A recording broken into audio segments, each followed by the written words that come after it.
Okay, thank you, Clyde. Great briefing as always.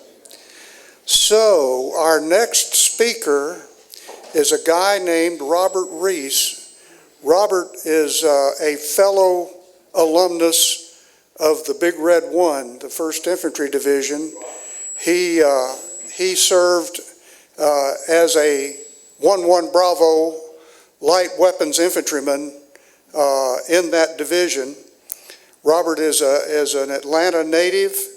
He was in the Army from 1968 to 71. He was kind of like me. He's a slow learner. He did two tours in Vietnam.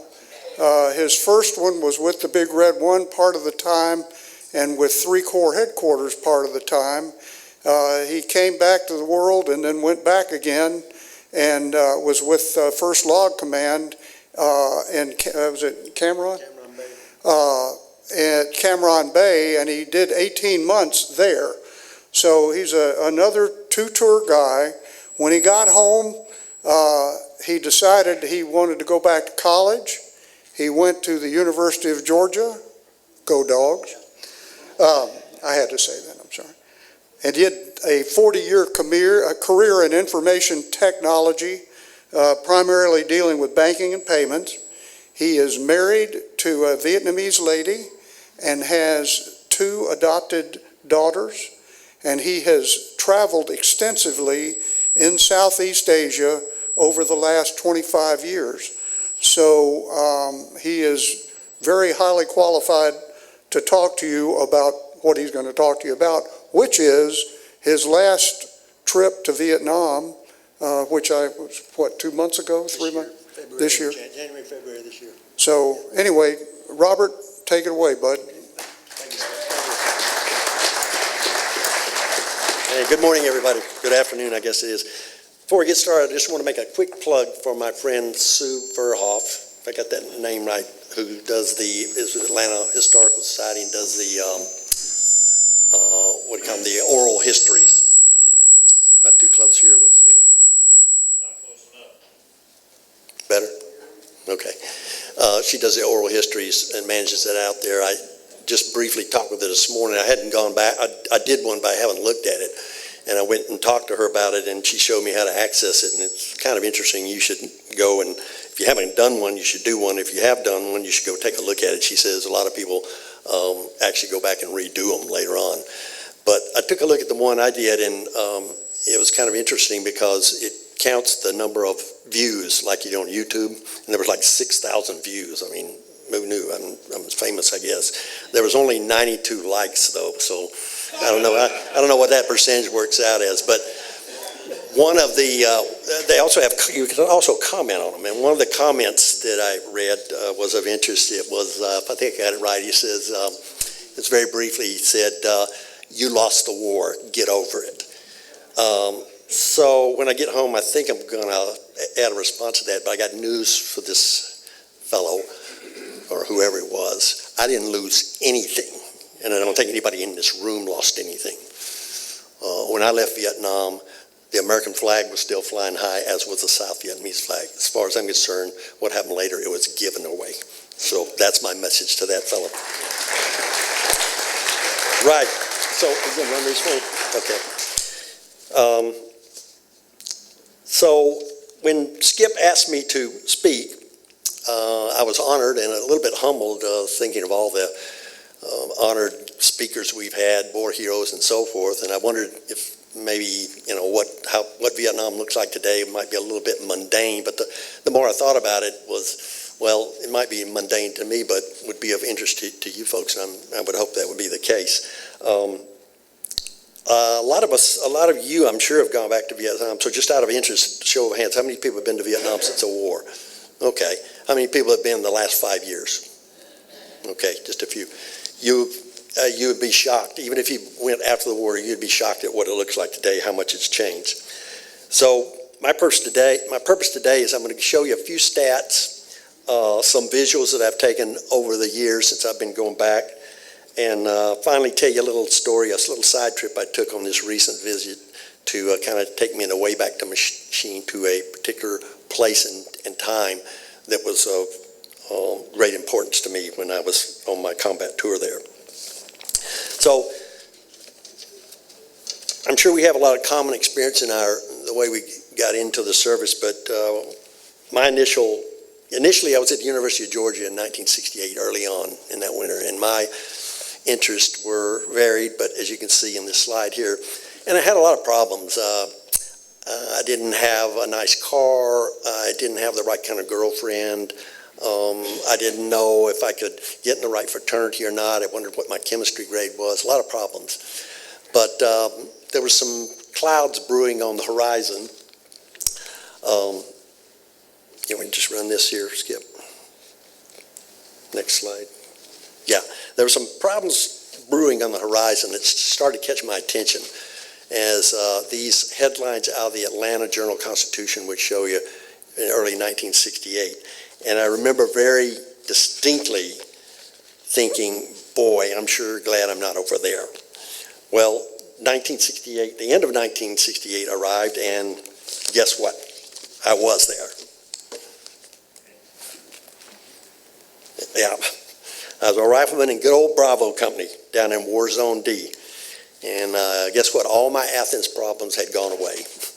And I didn't have very many problems in Vietnam. I only had one, and that was trying to stay alive for 12 months. But I finished my tour there. I came back. I went back and spent 18 months in Cam Ranh Bay, and I was done. I ETS'd out of the Army. I came home. I was all done with Vietnam. I didn't want to think about it. I was through. Nobody else cared about it, so why should I? Went back to school, got my degree, started my business career, got married, raised a family. And when my kids were born, as they started to grow, it started to make me reflect back on Vietnam. And one of the thoughts I had was, if I had not made it home from Vietnam, these kids wouldn't be here. So was there some special purpose that I was saved for, or were my kids saved for? But it just started a whole thought process that drove me to go back to Vietnam. And my initial trip back in 2002, I went back with some fellow veterans for one of these veteran tours, and that started me into some business opportunities there. And eventually, I met a young lady, married her there, and had been going back about every 18 months for the last 20 years. And my wife's from Vung Tau. She has a big family there. She and her twin sister are the youngest of 18 children, so I have a lot of in-laws to visit down in Vung Tau. But so we get back there quite often. So yeah, so just some stats here, throw up, you can take a look at them. It's no surprise to anybody that life has improved dramatically in Vietnam since the war, and as some of these stats would point out. Life expectancy, for example, has increased by 50%. It's the same as in the U.S. today. Infant mortality has increased or decreased by 90%. There's almost no violent crime in Vietnam. There's no guns there. Nobody has any guns. Even the police, very few of the police have guns. The only people with guns are, guess who? The NVA, or I guess whatever, the People's Army of Vietnam. They're the people with guns. And if you get caught with a gun, you can face some serious prison time, or worse in some cases, but very safe. I mean, I can walk home from the pub at 2:30 in Vung Tau with never a worry. Not that I would do such a thing, but certainly, I'm not sure I could do that in Atlanta or Marietta. Wouldn't do that. Next slide. Couple of stats here about vehicles in Vietnam. There's a lot of cars in Vietnam.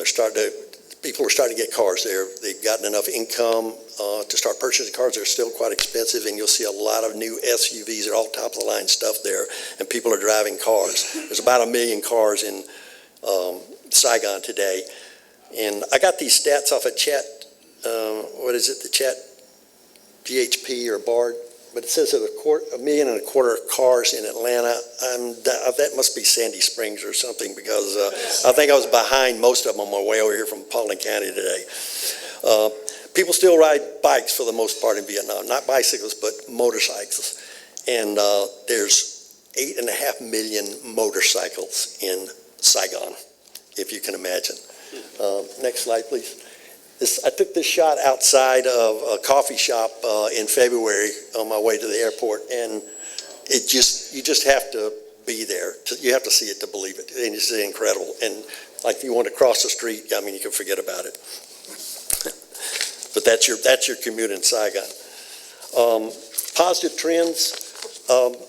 There's a number, of course, and I'll let you read those for yourself. But primarily, the economy there is driven by technology and manufacturing and tourism. Those three things. And it's a booming economy. It's an alternative in terms of technology. It's an alternative to China, of which a lot of U.S. companies have taken advantage of. For example, Intel built a $1 billion factory in Saigon recently to manufacture chips. So, yeah, the average Vietnamese citizen, you would look at, they're healthy, and their standard of living is rising. One of the things that's kind of disturbing to me is that when I look at them is that unfortunately you're starting to see some obesity in Vietnam. It looks like here. So that's one of the problems that come with, I suppose, progress. In terms of the negative, there are several. There's economic inequality, I should say. 50% of the wealth in Vietnam is controlled by 10% of the people at the top. So that has some parallels with some other places we know, but that's an issue. And corruption in Vietnam is always a problem. It always has been. It probably always will be.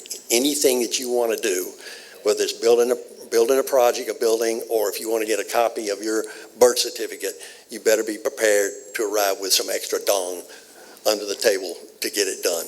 Even things like my wife has been stopped several times going through the airport. Maybe they find a little smudge on your visa or something. They take you to a back room and question you. They especially like to pick on the Vietnamese Americans that are going back and forth. And they'll try to squeeze anything out of you. But if you make a little bit of noise about it, like my wife would always raise me as her trump card, and she'd say, well, you need to bring my husband in and talk to him. And then all of a sudden the problem goes away. It's just like, okay, never mind, just go ahead. So they don't want to make a fuss about it, but they will try to squeeze you as long as you don't make a big deal about it. There's a brain drain in Vietnam, especially the young people. They're educated, they're aware of the rest of the standards of living in the rest of the world, and they want to get out and go somewhere where their talents are recognized and where they have freedom to buy a home and raise a family. And guess where most of those people want to go? Yeah, it's right here in the good old USA.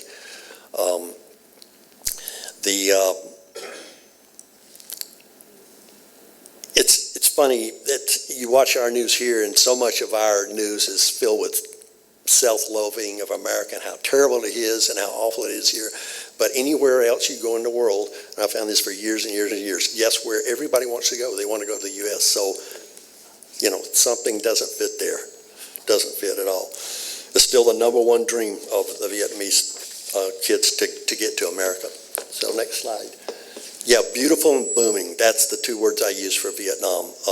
When we were there, I think we could tell it was a beautiful country. But of course, a country at war has a lot of ugliness associated with it. But of course, that's gone now, and you can really appreciate the beauty if you go back.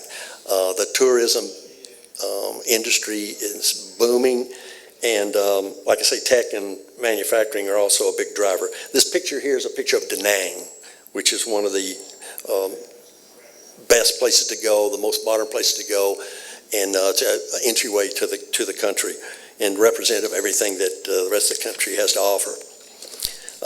It does have some strange, the tourism does have some strange twist to it. Next slide. Yep, thank you. Right outside Da Nang, about 20 miles outside of Da Nang, the government has built a huge, it's a medieval French town that they built on top of a mountain. And to get to this theme park, you take a ski lift. It's about a 45-minute ride straight up. I think it's one of the longest ones in the world. And then you get to the top, and they have this theme park. Like I say, it's a French medieval village, and it's just so out of place. And it's kind of like a Disney theme park at Disney price. It's tailored toward the foreigners to visit. But the best thing about best thing about the trip to the theme park was, for me, was the ride up and down in the ski lift. Yeah, next one. Yeah, you can get your picture taken with Mickey Mouse or whoever, whatever the latest thing is for those. Next slide, please. The infrastructure in the country. Cameron. This is a picture of the Cameron International Airport that's under construction, and it's representative of all the airports in Vietnam. When I first went back to Cameron in early 2000s, it was essentially a ghost town. I mean, there was an airfield there for the military, but all that activity that we saw there during the war, it was all gone. It was just a terminal and a big runway. And now it's the entryway to central Vietnam, and they're making it, they're building this new airport terminal there to accommodate it. If you go to Saigon or Hanoi or even places like Can Tho, airports are all pristine, absolutely brand new, efficient. You just wouldn't believe it. Over the old days when we had to, get off and trundle through Tan Son Nhut or Ben Hoa, one of those things. Next slide. Nha Trang is another resort. It's in central Vietnam, on the central Vietnam coast.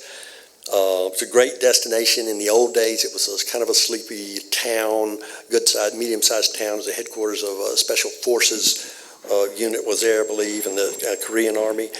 But now it's overrun with tourists, and they're primarily Australians, Eastern Europeans, Russians, and Chinese. You don't see too many Americans there, I think because they don't know about it, and also it's so far away. So even though it's so cheap and everything is bargain basement prices there, of course, to get there, it takes time and money to get over there. So you see very few Americans there. I would say, though, that the Vietnamese, I'll just say this, the Vietnamese are very friendly toward Americans, which is seemed kind of odd to me when I first realized that, but they admire and envy the Americans, and they don't seem to have much of a knowledge or an axe to grind, so to speak, with the Americans over the war. I think we think a lot more about it than they do, actually. Some of the people they don't like are the Chinese and the Russians, though. They have no use for those people. Next slide. This is Vung Tau. This is my wife's hometown. For those of you who don't know, it's a coastal city southeast of Saigon. It's about 50 or 60 miles down there. This is a destination more for the domestic traveler. On the weekends, it'll be gridlocked down in Vung Tau from people going from Saigon down to Vung Tau to spend the weekend. And I compare it it's kind of like the Panama City of Vietnam. Next slide. At the opposite ends of that pole is the Ho Cham International Resort, and this is up north of Vung Tau, 40, 50 miles. It's pretty new. It's built and aimed at the luxury traveler. So it's not aimed at the local Vietnamese. You go up there, and the prices are quite steep. They have a big Las Vegas-style casino there. Very nice. You can't carry your Vietnamese girlfriend, though, into the casino if you want to, because the Vietnamese are not allowed to gamble and go into the casino. It's only for foreigners. Luckily or unluckily, my wife just got her citizenship a year or so ago, and she was able to go into the casino. So, it doesn't always work out too well. On the facility, they have a golf course. And this golf course is on the Asian Pro Tour, and just a beautiful place to play golf. It's pretty empty, really, other than when they have some event there. And they do have the caddies and the spotters are all female, and they all wear the traditional Vietnamese, I call them the VC hat, straw hat, and sometimes when you're going down the fairway, if you kind of squint a little bit, you look up there, it almost looks like there's a VC with maybe a RPG or a bag of B-40 rockets or something. But so if you have PTSD, you got to be a little careful with that one. Next one, Skip. Yeah, so summarizing that, tourism is just, it's just great. a bargain for the buck. When I go to Vietnam these days, you can take a plane here and fly direct from Atlanta to Incheon in Korea. It's 14 hours to Incheon, which is another beautiful airport, probably the most beautiful in the world that I've ever seen. And you catch it, and then from there you catch a direct flight down to Ho Chi Minh. It's about 24 hours door to door from Paulding County to Saigon. And the prices for airline tickets were pretty low in the recent years. I've gone round trip for as little as $900. That's traveling, in the back of the bus. But now they're pushing up toward a couple thousand to do the same thing these days. So the price of poker's going up there. Next slide. Let's see, one back, I think. One more forward, just go forward. Okay, I missed one, but that's okay. The infrastructure in Vietnam is improving, okay, pretty rapidly. This picture here is a picture of a highway that they built from Saigon going down to Vung Tau.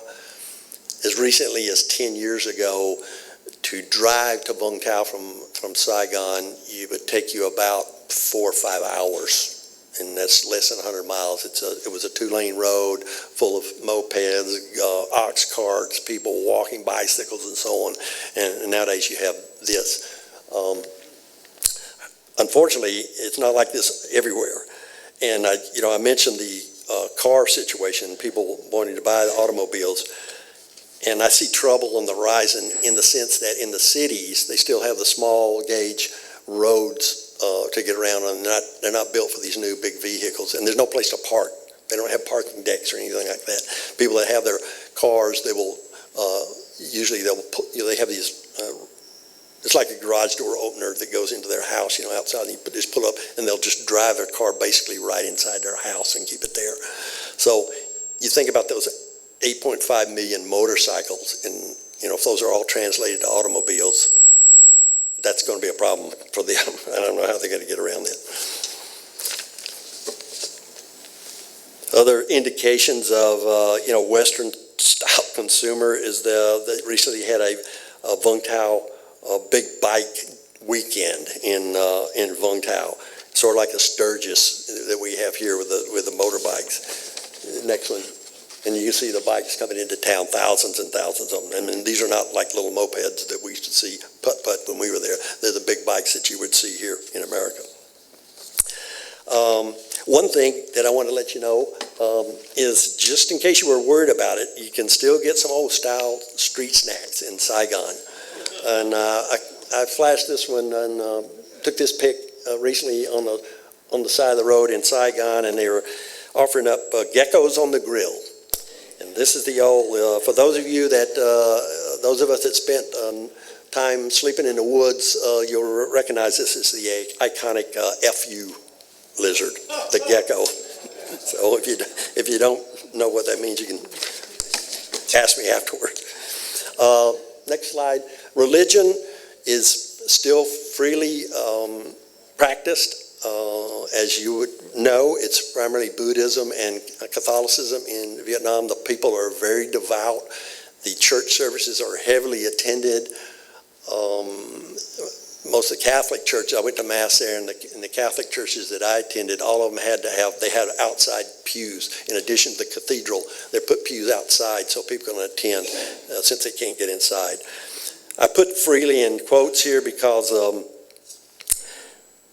the government doesn't, they won't put their finger down on religion unless there's some kind of political overtones that start coming out of there from the religious leaders or congregation. But otherwise, they pretty much leave it alone. Military cemeteries. If you drive around the outback, out in the countryside in Vietnam, miles away from any kind of habitation, you'll run across these cemeteries everywhere. And they're huge, hundreds and really thousands in some cases of cemeteries. And they're immaculate, they're guarded, and like I say, they're near nothing, but they're, all the communist soldiers, of course, that were killed during the war and still honored and respected. One of the things that you won't find, though, are AVVN cemeteries. because all those were bulldozed over after the war, and they built buildings and things on top of them, completely destroyed that. One might ask, what are our old areas of operation look like? What vestiges of the American military are still there? The answer is very little, other than things like bridges or the airports that we built there. Of course, they've kept those, but very little remains of any of the bases, the fire bases, of course, that sort of thing. This is a picture of the Black Virgin Mountain, which is an iconic landmark down in 3 Corps, a very bad place. Was never fully controlled by the Americans during the war. And there was a commo station on top and a special forces camp, I believe. And the only way you get there was by Chinook. You can't drive up there. You can't. There's no road or path that goes up there unless you want to traverse the slopes that were, of course, controlled completely by the VC and the NVA. I did visit it in 2012, though, and it's a lot easier to get up to the top. Actually, when I went there, you could only go halfway up. There's a temple that has the Temple of the Black Virgin there, and you could take these ski lifts up there. And to get back down, you can either take the lift back down, or you can take one of these. They built a slide, so you can get on these little rugs. Maybe you see them at some of the parks, and you just slide. It's like a mile down there, and you just slide back. I declined that. My kids took it, but no, I wasn't doing that. Here's a picture of the Black Virgin Mountain in 1968, what it looked like. And like I say, this has always been iconic for me, and I'm sure other people that served in that area remember to the war, and very mysterious and kind of an evil overtones to the whole thing. Today, so let me back up just a bit. So I got tired of sitting around Vung Tau for a couple of months at the coffee shop, and I hired a guy, a Vietnamese gentleman, to take me up to the old area up in 3 Corps by Black Virgin and north of there, which is up toward Tay Ninh.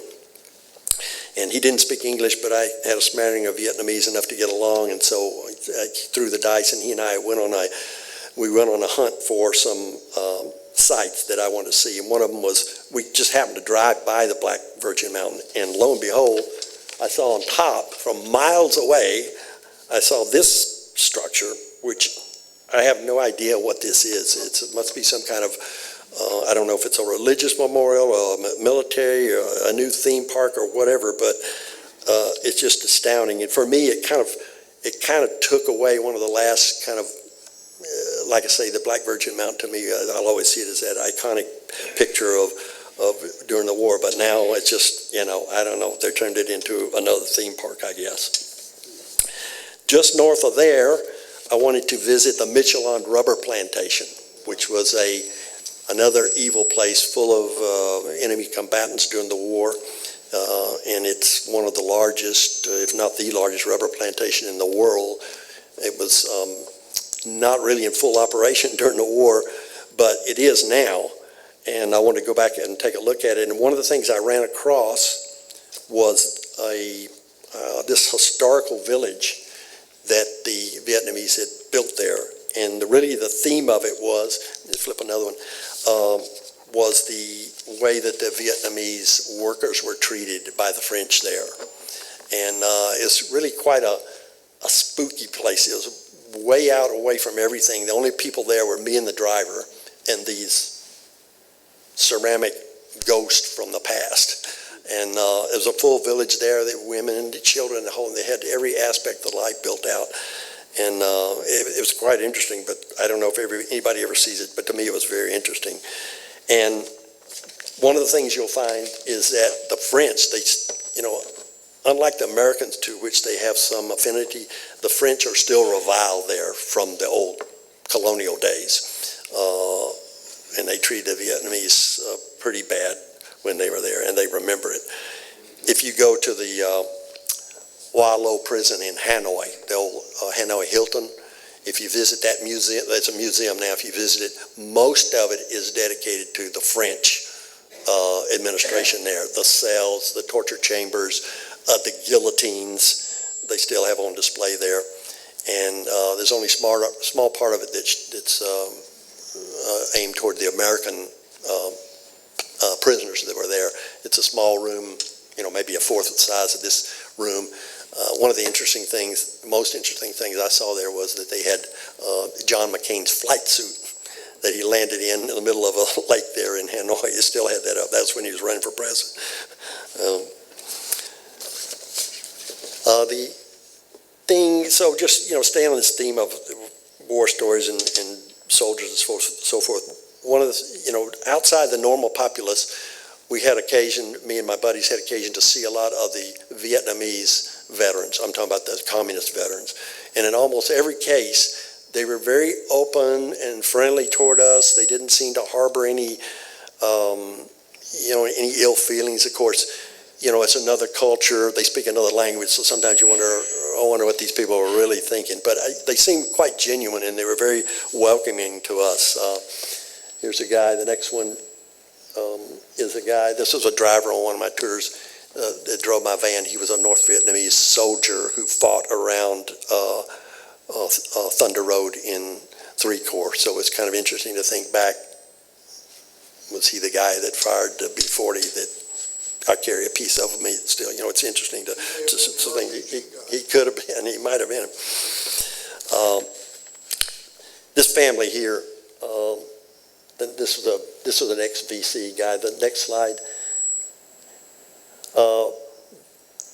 This gentleman, this American here was a friend of mine. He tracked down this Vietnamese gentleman who was a interpreter or some kind of ARVN guy that he worked with when he was there. So he can find the ARVNs, but they're all in menial jobs. This fellow was a janitor in a church somewhere. They're carrying garbage. They're doing that kind of thing, and of course their lives were not very happy. After we left, after the war was left. Lastly, I met this family. One more, Skip. This family I met. He lived in a little village that was about 2 miles from one of my old 1st Division fire bases. And he had lived there for like 50 years. And so once again, you start thinking about, when I was there in October '68, what was this guy doing? He was probably probing around the perimeter or something. But he and his wife, they were just so cordial to us, invited me and my children in. They brought us in. We had a cup of tea with them. We had some sandwiches. And he told me that he had fought the Japanese, he had fought the French, and he had fought the Americans over the last 50 years. So he did it all. He told me that the weapon that he had when he fought the Japanese, of course he was just a boy, the weapon was taller than he was. Must have been some kind of musket or something. But they were just really charming, and just really struck my heart how friendly they were. So the last part of the trip was one where I wanted to get back and find a fire base that where there was an event that took place, an attack that took place. It's Firebase Rita, which is in the far reaches of Tay Ninh province, way out in the middle of nowhere. And in October of '68, it was manned by an artillery battalion, a platoon of the quarter cav was there, and also my rifle company. We performed the defense there at Firebase Rita. And on the night, Halloween night, 1968, it was attacked. And the beginning of the attack was at that time, at 3 o'clock in the morning, we performed what's called a mad minute. And for those of you who don't know what that is, it's where you open fire at a certain or prearranged time. Everybody just opens fire to shoot around the perimeter just to make sure nobody is snooping around. So we opened fire. It's a big racket. Everybody's firing their guns. Okay, cease fire. But somebody didn't cease fire. There was an incoming fire from a huge NVA force that was right outside the base, and they proceeded to launch a human wave attack against Rita. They actually got inside the wire. They killed a bunch of Americans, and this gentleman, Colonel Charles Rogers, was in charge of he was the senior officer in the base. He was in charge. He was an artillery officer, and he was, of course, was commanding in the defense of Rita. And he took a very personal part in rejecting the attack. They had to lower the howitzers parallel to the ground, fire the beehive rounds to really clear the area and eventually repel the NVA. And for that action, Colonel Rogers was awarded the Medal of Honor. And he is the oldest, let's see if I got this right, he's the oldest black soldier to receive the Medal of Honor in U.S. history. He retired a major general, and eventually he became a preacher after he retired. He passed away in 1990. So back to the fire base. So I was interested in finding this place, and I knew where it was. I had a map. I knew about where it was, and we had a little trouble finding it. It was way out in the outback, but we stopped at a little village and went to a pool hall and talked to one of the local kids there, 30-year-old guy. And so my driver was explaining to him what we were looking for. He knew right away what I was looking for. He knew where the place was. He said, if you'll let me go with you, I'll take you out and I'll show you where this place is. So we got in the car, we drove way, another 5 miles or so way out, and we found a place where they had he told us that the local people had built this little shrine, I'll call it, memorial to the many people that died there. That's what he told me. And that was the location of Firebase Rita. Of course, it was completely grown up. The road had been paved there, but that's where the Battle of Firebase Rita occurred. And interestingly enough, I also learned, this is prior to this, I knew this already, that there was another battle that was fought there 9 months earlier at this exact same place. There was a fire base there manned by the 25th Infantry, and it was called Firebase Burt, and it was under a ground attack. And one of the soldiers that defended Firebase Burt was Oliver Stone, who later became a movie director and directed the movie Platoon, that I'm sure most of you are familiar with. And if you recall the movie, there's a climactic scene at the end of the movie where there's a ground attack on the protagonist in the movie, and that was based on the Battle of Firebase Burt, which was the same as here. And so it's interesting that we had a fire base 9 months apart. We fought over it, we defended it, we left it, we came back, put it together again, fought over it again, and left it, and went on our way. It's just another one of those questions you ask about, what's the purpose? What are we trying to do here? But at any rate, I did, on this one, you hear this word closure a lot, and people throw that term around, you get closure on this, that, and other, and I never really felt like I needed that from the war. But in this particular case, I did feel a little bit of that I finally, after 50 plus years, I finally went back and saw this place where people died. A lot of, several dozen Americans died, several hundred Vietnamese died. And to me, it kind of came full circle. Now I can kind of see the end now. I'm 74. And I don't know, it just meant a lot to me. And just the fact that even though this little shrine or memorial there was built by the locals, I just took it in my thought process that, okay, it meant the people that died here, including the Americans, that there was a memorial to people that had fought and died here, and it meant quite a bit to me. So, we all travel our roads, and, we've had difficulties, and we've had good things happen to us, and, it's been quite a ride for all of us in our memories of Vietnam, but it's brought me a long way from sleeping in the forest down in Ban Dung province and living in a hole to 2023 when I'm living in Paulding County, Georgia, and with a Vietnamese wife and family. I don't think there were any Vietnamese. I know there were no Vietnamese in Paulding County in 1968, and maybe in Atlanta, I don't know. But it's just odd the path that life will take you to, and mine has taken me down some rough roads, but some good roads too. And right now, it's ended up in a pretty good place as far as I'm concerned. So. Okay. Thank you. I hope you found it interesting.